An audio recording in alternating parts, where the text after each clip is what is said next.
And for more, Professor Min Jeong-hun from the Korea National Diplomatic Academy joins me in the studio today. Welcome to the show. My pleasure.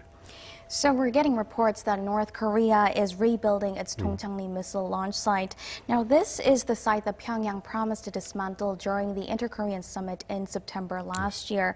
Now, it must have been also an important factor in the denuclearization talks between the U.S. and North Korea, given that it's a sign of North Korea's commitment and sincerity to denuclearization. What do you make of this?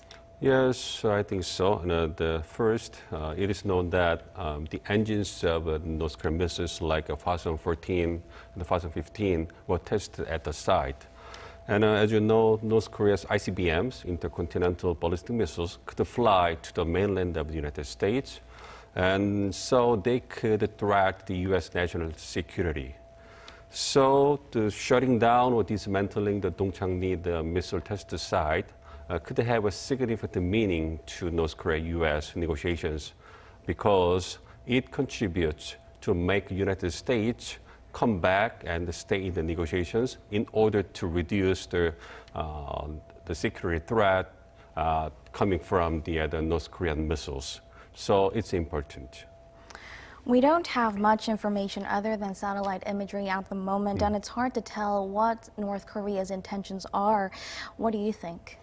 Well, as you mentioned, it's not clear yet what intention North Korea has about the matter. And personally, I think there are two possibilities. First, I think the North Korea is probably preparing for an event, the destroying or dismantling the Dongchang-ri site. As you know, when Chairman Kim met President Moon in Pyeongyang last fall, September, he promised that he would dismantle or destroy the Dongchang-ri site.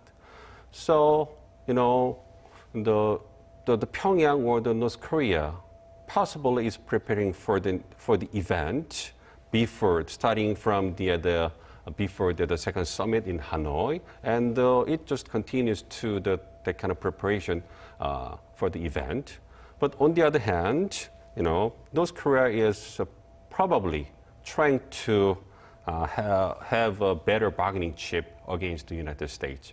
As you know, Chairman Kim did not gather enough outcomes from the second summit in Hanoi, like the partial sanctions relief. So by rebuilding the missile test site, the North Korea is probably sending a signal to the United States that North Korean missiles still threat the U.S. national security. So the push the United States to come back to the negotiations and accept what North Korea wants. Well, U.S. President Donald Trump says he would be very disappointed in the North Korean leader, Kim Jong-un, if the reports are confirmed to be true. Now, he added that it's too early to judge if it in fact is true. What do you make of the president's remarks? Yeah, first, I want to also point out that it's too early to make a judgment about that. And I think that President Trump is pushing North Korea, or is sending a warning signal to North Korea, like the not doing serious activities. Like the President Trump, as you know, President Trump repeatedly mentioned that there has been no nuclear and missile tests since North Korea-U.S. negotiations resumed under the Trump administration. He praised or showed off that kind of thing as a big the performance or the achievement in the Trump administration. So it means that, you know, no nuclear and missile test is like a threshold or a baseline to decide whether or not President Trump would remain in the negotiations. It's a very important threshold, I think. So rebuilding the missile test site could negatively impact about how President Trump perceives the Chairman Kim's intention. So the President Trump is sending a very strong warning signal to North Korea that North Korea should not do the serious negative activities that could push the United States to walk away from the negotiations. So President Donald Trump did say that he will keep close tabs and get it sorted. Now, the fact that these findings come after the breakdown of the North Korea-U.S. summit has raised eyebrows over whether North Korea is trying to show its provocative side, like you just mentioned. How much of an impact do you think these can have on the future negotiations between Pyongyang and Washington? Well, I think that I don't think that they would break down the negotiations or they walk away from the negotiations, because even after the second summit where the North Korea and the U.S. failed to reach an agreement, they still show very careful responses and reactions to that. It means that they do not want to break down the negotiations, and they want to make progress when the situation is ready. At this time, the two countries have like a coming down the period after the very fast the progress, the negotiations. So even if rebuilding the missile test site is like the provocative, aggressive activities, still, North Korea doesn't want to walk away from the negotiations. Still, the North Korea want to continue to have the negotiations with the United States, but the North Korea is pushing the United States to take what North Korea wants. So despite the breakdown of the Hanoi summit, North Korean leader promised, according to U.S. President Donald Trump, that there would be no missile or nuclear testing. So you think we can keep his word on this despite these activities? Yeah, absolutely, I think so. And again, this is a very important line about the keeping the negotiations ongoing.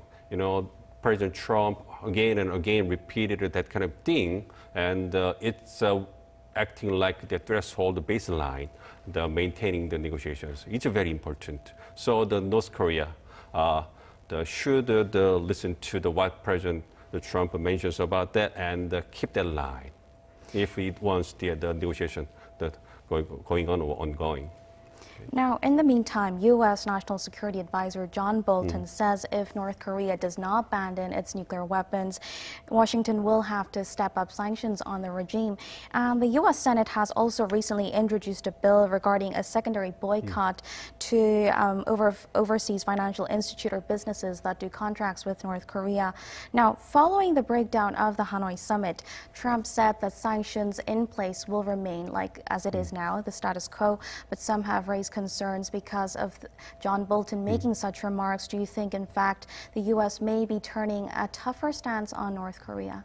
Well, I think that the two countries are doing the same things, like the North Korea rebuilding the missile test site. The United States is also pushing North Korea to take what U.S. wants in terms of the good cop, bad cop approaches. So the President Trump and State Secretary Pompeo are like good cops to appease North Korea, and the advisor Bolton is taking a bad cop role to push North Korea for the denuclearization. So it's like the repeating the strategy that the Trump administration has shown, and it also shows that from U.S. point of view, North Korea's further denuclearization measures should be the key to the key to break the current impasse. If North Korea does make a reaction to this, what do you think it will be? Well, it's very important. But currently, I think that North Korea is reviewing and evaluating the process and the overall outcomes of the Hanoi summit. And then North Korea would decide what alternatives and plans to take before coming back to the negotiations. So I think that it would take some time before North Korea comes back to the negotiations, and that decision would significantly affect the future of the negotiations. But again, so I think that in order to bring the two countries back to the negotiation table as soon as possible, South Korea is expected to take a more active role. Now, North Korea aired a documentary film about its leader at the Kim-Trump summit, possibly in an indication to show its willingness that it wants to keep this dialogue momentum going.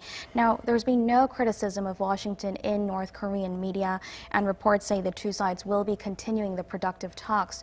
Do you think it will be this way for some time then? Yeah, absolutely. Think about these aspects, like the current North Korean regime does not want to show its people that the Chairman Kim failed to reach an agreement in Hanoi. You know, to North Korean people, Chairman Kim is a supreme leader, and the supreme leader is always victorious and successful.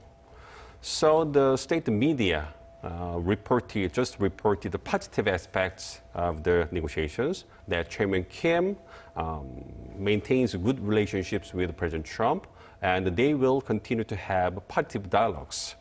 So in the meantime, it also shows that North Korea doesn't want to walk away from the negotiations, and they want to make a progress when the situation is ready in the future. So you said now South Korea has a much more important role to mediate these talks. Now, the top nuclear envoy of Seoul is in Washington to meet with his U.S. counterpart, Stephen Biegun, and the two sides exchanged views on the matter and discussed ways to go forward.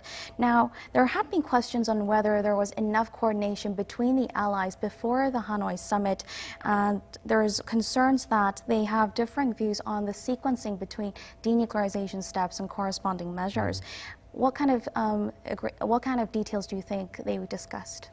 Well, you know, it's kind of first step to resume the North Korea and the U.S. negotiations, it's like another first step to march toward the third summit between North Korea and U.S. summit. You know, I think that the Lee Do-hun, the South Korean envoy, and Mr. Biegun, the special representative for U.S. representative for the North Korea, I think that they may exchange their opinions about the second summit. So first, the Lee Do-hun flew to Washington to listen to how the United States evaluated the other summit, and also listen to what actually happened in Hanoi from Mr. Biegun face to face. You know, just the telephone calls and the exchanging letters or the reports could be different from the face-to-face talks. So the Lee Do-hun wanted to have the face-to-face talk with Mr. Biegun to listen to what really happened in Hanoi. And then Lee Do-hun also wanted to listen to how the U.S. evaluated the second summit and what U.S. wants from North Korea to resume their talks. And then I think the Lee Do-hun also expressed how the South Korea assess the second summit and what roles the South Korea could play to resume their talks. So it's a very important political move to facilitate the North Korea-U.S. negotiations. First move, very important. So we've heard the U.S. side of the story now as Lee Do-hun was in Washington. Now we've also got to hear North Korea's side of the story as well. What feasible move would President Moon have to make at this point? Well, possibly, I expect that there could be another one-point meeting between the South Korean and the North Korean leaders, inter-Korean summit, like the one-point the summit that taken place in the Panmunjom last year.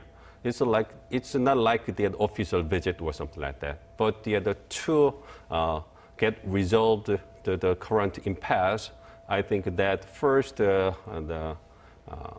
South Korea and the North Korean intellectual, let's say the intels or the CIA or the Korean CIA and its counterpart on the north side, they contact each other and listen to what the North Korea wants from the United States.